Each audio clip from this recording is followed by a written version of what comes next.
नमस्कार, मैं हूं योगेश राणा और आइए बात करते हैं उत्तराखंड की मौजूदा राजनीति पर। हरक सिंह रावत ने पूर्व मुख्यमंत्री त्रिवेंद्र सिंह रावत को जला हुआ बारूद बता दिया है।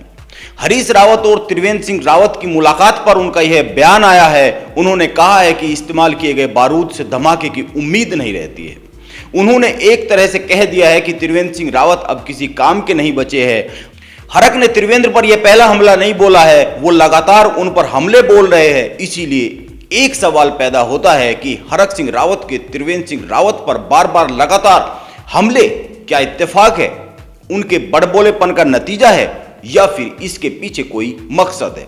आइए कुछ घटनाओं के सिरे जोड़ते हैं। सबसे पहले बात करते हैं आखिर हरक सिंह रावत की त्रिवेंद्र से दुश्मनी क्या है। इसके बाद इन हमलों के मकसद पर आएंगे। हरक सिंह कह चुके हैं कि त्रिवेंद्र के कारण उनका इस सरकार का यह कार्यकाल अब तक के राजनीतिक जीवन का सबसे घटिया कार्यकाल रहा है।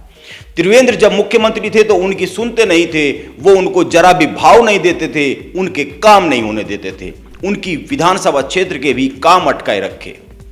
याद यह भी कर ले कि हरक सिंह रावत कांग्रेस से भाजपा में मुख्यमंत्री बनने आए थे, लेकिन मुख्यमंत्री त्रिवेंद्र सिंह रावत बन गए।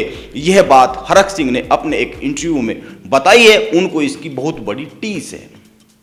त्रिवेंद्र से अदावत रखने के लिए यह कारण ही पर्याप्त है, लेकिन सवाल तो यह है कि अब त्रिवेंद्र कुछ भी नहीं है, उनके पास कोई पद नहीं है, वो अपने टिकट के लिए फाइट कर रहे हैं, जैसा कि राजनीतिक गलियारों में चर्चा है। फिर भी हरक अब क्यों बार बार उन पर हमला कर रहे हैं, इसके पीछे मकसद क्या है, इसको समझने के लिए थोड़ा पीछे चलते हैं और यशपाल आर्य प्रकरण से होते हुए हरक प्रकरण पर आते हैं।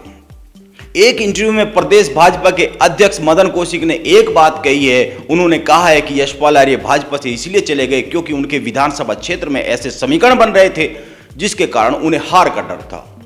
और जैसा कि भाजपा में किसी भी मनचाही जगह से टिकट की आजादी नहीं होती है, गारंटी नहीं होती है, इसीलिए उनको यह भी डर था कि पता नहीं उनको मनचाही जगह से टिकट मिलेगा या नहीं मिलेगा। एक बात और थी, और वह यह कि पिता पुत्र दोनों को टिकट मिलेगा या नहीं मिलेगा, इस पर भी उनके मन में संशय था, इसीलिए वो कांग्रेस में चले गए। इसी को ध्यान में रखकर आप याद कीजिए, कुछ समय पहले हरक सिंह भी खूब चर्चा में आए थे। हरीश रावत उनको लेकर खुलेआम कहते घूम रहे थे कि भाजपा के 2 मंत्रियों को तोड़ने वाला हूं। हरक सिंह ने भी खूब बयानबाजी की थी। उन्होंने भाजपा सरकार पर भी सवाल उठाए थे। उनकी दिल्ली में जेपी नड्डा तक से मुलाकात हुई। विजय बहुगुणा को देहरादून तक आना पड़ गया। इसके बाद अमित शाह देहरादून जनसभा करने आए और हरक सिंह शांत हो गए। क्यों शांत हो गए, यह एक सवाल है। इसका जवाब ढूंढते हुए राजनीतिक गलियारों में आज भी कई लोग मिल जाते हैं। दरअसल इसी शांति में उनका मकसद छिपा है। हरक सिंह को अपनी मौजूदा सीट बदलनी है, यह चर्चा आम है। हरक सिंह एक बार भी नहीं कहते हैं कि मैं कोट द्वार से ही लड़ूंगा।